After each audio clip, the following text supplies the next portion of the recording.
টাকা দিয়ে টাকা ইনকাম করা অনেক সহজ। আমি সহজ ৩ টা পদ্ধতি নিয়ে আজকে আলোচনা করব। এখন প্রশ্ন আসতে পারে, ভাই আমার কাছে তো টাকাই নেই। আচ্ছা, টাকা যারা সহজে অনলাইন বা অফলাইন যেকোনো বিজনেস দিয়ে যারা সহজে আর্ন করতে চান, তারা আমাদের সাথে পেজে যুক্ত থাকবেন। আমাদের ডিটেইলস ভিডিও আসবে, রেগুলার প্রতিদিন ভিডিও আসবে, যেখানে আমরা সহজ ওয়েতে কীভাবে আপনি আর্নিং করতে পারেন ওই ভিডিওগুলো আসবে। যাই হোক, আমরা যেটা বলছিলাম যে ৩ টা সহজ পদ্ধতি বলবো, যেটা দিয়ে আপনি টাকা দিয়ে টাকা আর্ন করতে পারবেন। সবচেয়ে সহজ পদ্ধতি যেটা, সেটা আপনিও জানেন, আমিও জানি, সেটা হচ্ছে ব্যাংকের মধ্যে ডিপোজিট করে রাখা। একটা ফিক্সড ডিপোজিট করে রাখা। কিন্তু প্রবলেম হচ্ছে এটা সুদের পর্যায়ে পড়ে, অনেকে এটা করতে চায় না।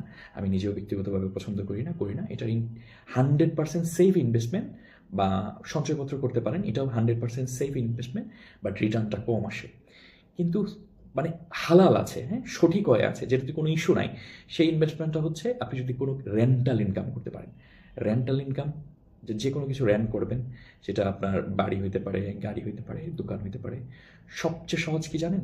আপনার খুব অল্প বাজেটে, অল্প বাজেট বলতে ভালোই বাজেট, ১৫-২০ লাখ টাকা দিয়ে আপনি কোনো প্রাইভেট কার কিনে সেটা কিন্তু আপনি রেন্টাল হিসাবে দিতে পারেন।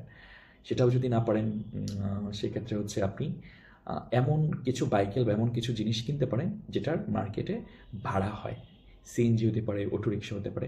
অনেকে কিন্তু আমি চিনি যে ৫ থেকে ১০টা অটো রিক্সা কিনে সে দিয়ে রেখেছে। ডেইলি বেসিস ৳২০০, ৳৩০০ করে তাকে দেয়। এখানে কিছু রিস্ক ফ্যাক্টর আছে, হ্যাঁ? এই বিজনেসগুলোর আরও ডিটেইলিং আলোচনা করব। বাট এটা কিন্তু আপনি টাকা ইনভেস্ট করে, আপনাকে কোনো কিছু না করে আপনি টাকাগুলো কিন্তু আর্ন করতে পারেন। রেন্টাল ইনকামে তো সবচেয়ে বেশি হচ্ছে যে আপনি কোনো কিছু ভাড়া দেন, যেটা যে ফ্ল্যাট হয়, বাসা হয়, হ্যাঁ?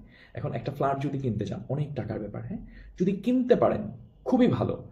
মানে ২ টা ফ্ল্যাট যদি আপনার থাকে, একটায় থাকবেন, একটা ভাড়া দিবেন, আজীবন এমনিই চলবে। সো কিছুই করা লাগবে না। মানে মোটামুটিভাবে চলে যেতে পারবেন। কিন্তু প্রবলেম ইজ দ্যাট ২ টা ফ্ল্যাট অ্যাফোর্ড করা বা ঢাকা শহর বা শহরাঞ্চলে সো টাফ, অনেক বেশি ইনভেস্টমেন্ট লাগে। এখানে একটা পয়েন্ট আছে, যারা হচ্ছে নারায়ণগঞ্জ, গাজীপুর এই এরিয়াতে থাকেন, বা আপনার যেই এরিয়াতে, বাংলাদেশের অনেক ৬৪ জেলা, ৬৫ জেলা সবগুলোর মধ্যে এমন এরিয়া আছে যেখানে ছোট, ছোট রুম ভাড়াগুলো হয়। যেগুলোর ভাড়া থাকে ২,০০০, ৩,০০০, ৪,০০০, ৫,০০০ পর্যন্ত। ছোট, ছোট রুম ভাড়া ৩ থেকে ৪,০০০, এই রেঞ্জটা বেশি হয়। একটা ছোট রুম, টিন শেড রুম, সাথে সবকিছু অ্যাটাচড। সো এরকম যদি আপনার এরিয়াতে সুযোগ থাকে, দেখেন না কোনোভাবে আপনার একটু জায়গার মধ্যে ৪টা, ৫টা, ১০টা রুম করা যায় কিনা।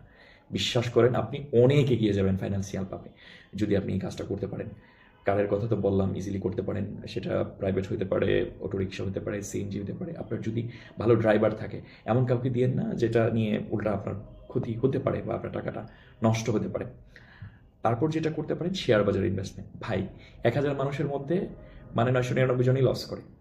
তো রিস্কি, বাট সবচেয়ে সহজ পদ্ধতি হচ্ছে আপনি যদি মিউচুয়াল ফান্ডে ইনভেস্ট করে রাখেন, ওইখান থেকে আপনি প্রত্যেক মাসে আপনি একটা ডিভিডেন্ড পাইলেন। আমার কিছু ইনভেস্টমেন্ট আছে, আমি টুকটাক ধারণা আছে। সো আপনি চাইলে কিন্তু এটাও করতে পারেন, যে কিছু ডিভিডেন্ড নিয়ে যদি আর্ন করা যায়। একটা ভালো, অ্যাটলিস্ট ব্যাংক রিটার্নের চাইতে বেটার দেয়, হ্যাঁ? তো ডিভিডেন্ড নেওয়া যদি হালাল না হারাম আমি জানি না। এটা আপনি কারো কাছ থেকে, যারা বিশারদ এই ব্যাপারে, ওদের কাছ থেকে জেনে নেবেন। কোনো স্বীকৃত হুজুর, ওনার কাছ থেকে জেনে নেবেন, আলেমের কাছ থেকে জেনে নেবেন এই ব্যাপারটাই। সো এটা ছিল মূলত মেইন ৩টা ইজি ওয়েতে। এছাড়া আমি আরও ১৫ থেকে ২০টা আইডিয়া বলতে পারবো, যেগুলো আপনি খুব ইজি, অল্প ইনভেস্টমেন্টে বা নিজে একটু শ্রম দিয়ে করতে পারেন। একটা খুব বলি, আরেকটা, যদি আপনার লোভ থাকে, যদি আপনার লস হওয়ার সম্ভাবনা কম থাকে, যে এমন কোনো জায়গায় ইনভেস্ট করতে পারেন যেটাকে আমরা সাইলেন্ট পার্টনার বলি। যে একজনের বিজনেস করছে, আপনি ওকে 5 লাখ টাকা দিলেন বা 1 লাখ টাকা দিলেন। সে একটা বিজনেস করছে, যা বিজনেস হবে 50-50। ফিক্সড নিতে পারবেন না, তাহলে আবার ওই যে ইসলামিক ইস্যু হয়ে যাবে। ফিক্সড নিলেই ওইটা হালাল না, আমি যতদূর জানি। তো আপনি কি করতে হবে, ওই যে যেটা বলে যে যা প্রফিট হয় ওইটার 50% নিতে হবে, লস হলেও কিন্তু লসটা বহন করতে হবে। তো ওইটা বুঝে শুনে, যে একটা ভালো দিচ্ছে, রিটার্ন ভালো, এরকম কোথাও কিন্তু আপনি চাইলে ইনভেস্ট করতে পারেন। এইটা নিয়ে আরও বিস্তারিত ডিটেল ভিডিও আসবে। আজকে সময় স্বল্পতার কারণে আমি পুরো ভিডিওটা বলতে পারলাম না। ভালো থাকবেন, পরবর্তী কোনো একটা ভিডিওতে কথা হবে। অবশ্যই চ্যানেলটা সাবস্ক্রাইব করে যাবেন।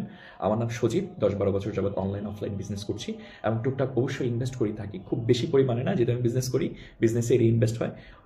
ফাইনাল কথা আমি বলতে ভুলে গেছি, যে বিজনেসে যদি ইনভেস্ট করেন সবচেয়ে বেটার, কিন্তু এখানে তো আপনাকে খাটতে হবে, অনেক কষ্ট করতে হবে। বিজনেস মানে হচ্ছে অনেক বেশি সময় দিতে হবে। আপনি যে পার্টনারশিপে করতে গেলে ওখানে ইস্যু হয়, সো আপনাকেই সময় দিতে হবে। সো ওগুলা ছিল যে আপনাকে কিছু করতে হবে না, যে পয়েন্টগুলো বললাম। যেটা ভালো লেগেছে কমেন্টস করে জানাবেন। লাইক কমেন্টস করলে, উৎসাহ দিলে আরও ভালো কিছু বলার, ভালো কিছু ভিডিও আপনাদের সামনে আনার উৎসাহ পাই। ভালো থাকবেন।